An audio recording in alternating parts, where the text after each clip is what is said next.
En 1803, il y a donc tout juste 200 ans, la France vendait la Louisiane aux États-Unis d'Amérique. Pourquoi cette vente? Quels étaient les enjeux, les calculs de chacun de ces deux États? Alors essayons de repérer le dessous des cartes de cette transaction dans ce petit exercice de géopolitique historique. Voici une carte de la Louisiane établie en 1803. La Louisiane est limitée au nord par les possessions britanniques d'Amérique du Nord, à l'ouest par les possessions espagnoles et à l'est par le fleuve Mississippi qui forme frontière avec les États-Unis et puis au sud la Floride espagnole. La Louisiane est un territoire immense, environ 2 millions de kilomètres carrés, sauf qu'on n'en connaît pas bien les contours. Elle a quelques 35 000 habitants, y compris les esclaves, dont environ 10 000 dans le seul port de la Nouvelle-Orléans.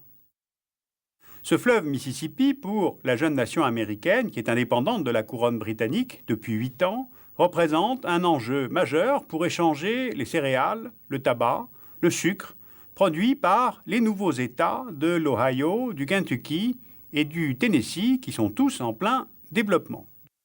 Les États-Unis souhaitent donc contrôler la navigation sur le fleuve et surtout son delta avec ce port de la Nouvelle-Orléans qui ouvre sur le golfe du Mexique. Donc les États-Unis vont chercher à négocier avec la France, alors souveraine, sur la Louisiane. Maintenant, traversons l'Atlantique pour comprendre la situation en Europe. En ce tout début XIXe siècle, on est encore dans les soubresauts de la Révolution française. En France, Napoléon est premier consul, il est à la tête d'une France qui comprend la Belgique, la rive gauche du Rhin et des républiques sœurs établies en Hollande, en Suisse, en Italie. Cela forme donc des États tampons placés face aux ennemis prussiens, autrichiens et anglais de la France. Ainsi, elle se perçoit en sécurité sur le continent, d'autant qu'au sud, l'Espagne est devenue une alliée depuis le traité de Bâle de 1795. Bonaparte va donc tenter de mener une politique d'expansion outre-mer pour contrer l'ennemi britannique. Mais les Anglais ont une totale maîtrise des mers. Napoléon en a fait l'expérience en Égypte à Aboukir en 1798 avec la destruction de la flotte française par Nelson. Donc la France ne peut plus envisager une politique d'expansion vers les Indes, vers l'Est. C'est donc du côté des Amériques, vers l'Ouest, que pourrait s'élargir l'empire colonial de la France avec au moins deux objectifs.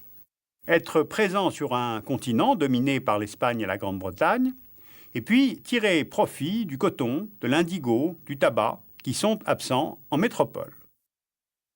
En 1800, les possessions françaises en Amérique se limitent seulement aux îles de Saint-Pierre et Miquelon, à la Guyane, et aux îles des Antilles, Tobago, Sainte-Lucie, Saint-Domingue, Guadeloupe, Martinique. La Louisiane, elle était devenue possession française en 1682 grâce aux Français, cavaliers de la Salle. D'ailleurs, ce nom de Louisiane avait été donné en l'honneur de Louis XIV. Et elle est ensuite cédée à l'Espagne en 1762. Napoléon Ier va donc chercher à la récupérer en négociant avec Madrid. En octobre 1800, à San Ildefonso, les deux pays négocient en secret un échange de territoire. La Louisiane retourne à la souveraineté française et l'Espagne obtient de Paris le royaume d'Étrurie en Italie, c'est-à-dire l'actuelle Toscane. Bien, après la diplomatie, la sécurité qui est nécessaire pour pouvoir reprendre possession de la Louisiane. Il y a une rébellion à Saint-Domingue qui est conduite contre la France par Toussaint Louverture. Cette colonie, sur la partie ouest de l'île d'Haïti, est prospère. Elle assure 85% de la production mondiale de sucre d'alors. Et elle forme comme une tête de pont pour toute opération militaire afin de reconquérir la Louisiane. Napoléon envoie des soldats sous les ordres du général Leclerc et cette opération de reconquête de Saint-Domingue est un échec. Les soldats français sont vaincus par la guérilla et par la fièvre jaune. Eh bien, c'est sans doute ce qui va faire basculer la décision. Pour Paris, ce projet de reconquête de la Louisiane est de moins en moins réaliste. Napoléon est conscient que sans Saint-Domingue, une Louisiane française serait mal défendue et deviendrait une proie pour la marine de guerre anglaise. Or, il faut absolument éviter que la Louisiane ne tombe aux mains de l'ennemi anglais. Et puis, Napoléon préfigure peut-être la géopolitique des États-Unis. Il comprend à quel point la Nouvelle-Orléans est un endroit sensible pour les Américains, eux qui commencent à s'inquiéter des projets français depuis qu'ils ont eu vent du traité secret de rétrocession de la Louisiane à la France. Donc, pour les Américains, il y a un choix à faire. Soit prendre la Louisiane par la force et donc faire la guerre à la France, soit acheter la Nouvelle-Orléans. Entre le traité de 1800 qui rétrocédait la Louisiane espagnole à la France et l'année 1803, qui voit la reprise des hostilités entre la France et l'Angleterre, Napoléon a totalement changé de position. Il ne veut pas prendre le risque de se retrouver en guerre avec les États-Unis, alors que la menace reste la Grande-Bretagne. Donc les négociations vont pouvoir commencer entre les deux pays. Les États-Unis sont convaincus que la France ne voudra pas vendre la totalité de la Louisiane. Ils envoient donc à Paris 2 négociateurs qui ont pour mandat d'acheter pour 2 millions de dollars de l'époque la Louisiane jusqu'au fleuve Arkansas, y compris le port de la Nouvelle-Orléans. Sauf qu'une fois à Paris, les négociateurs américains, qui s'appellent Livingstone et Monroe, sont face à l'offre française faite par le ministre Barbé-Marbois, qui négocie pour Talleyrand, de vendre toute la Louisiane française pour 15 millions de dollars. Bonaparte n'a plus besoin de la Louisiane, mais il a besoin d'argent pour financer la guerre contre l'Angleterre. La transaction est conclue dans un hôtel parisien le 30 avril 1803. Les Américains sont satisfaits, mais cette énorme acquisition de territoire inquiète en même temps. Ces territoires à l'ouest du Mississippi sont immenses, désertiques, dénués d'intérêt. Est-ce qu'il n'y a pas un risque de dislocation pour les États-Unis ? Implanter des colons en Louisiane, cela peut affaiblir les États américains de l'Est. Et puis, comment acquérir légalement le terrain des Indiens qui l'occupent? Et puis, quelles sont exactement les frontières de la Louisiane? Les cartes d'alors ne sont pas précises.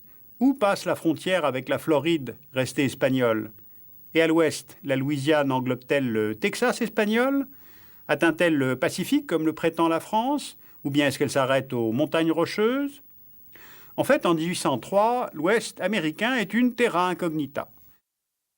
C'est justement avec la conquête de l'Ouest que les États-Unis vont pouvoir mesurer l'ampleur du territoire qu'ils viennent d'acheter à la France, notamment grâce à l'expédition de Lewis et Clark envoyée par le président Jefferson et qui atteindra le Pacifique en 1805. Alors si on regarde une carte des États-Unis d'aujourd'hui, on voit bien que ce territoire doublait la superficie des États-Unis en 1803.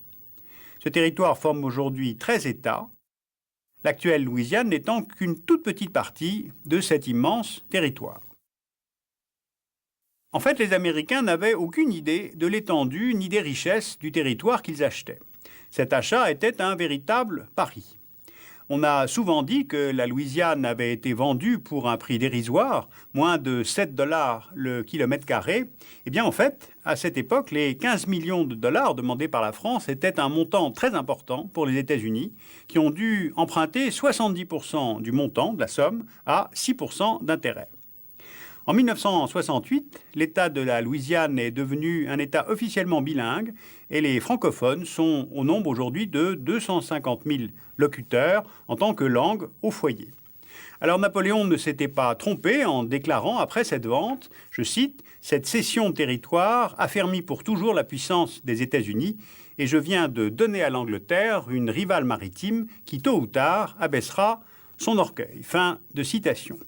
Alors en fait, orgueilleux comme nous le sommes, nous les Français, nous pourrions presque croire que c'est bien la France qui a aidé les États-Unis à devenir une grande puissance.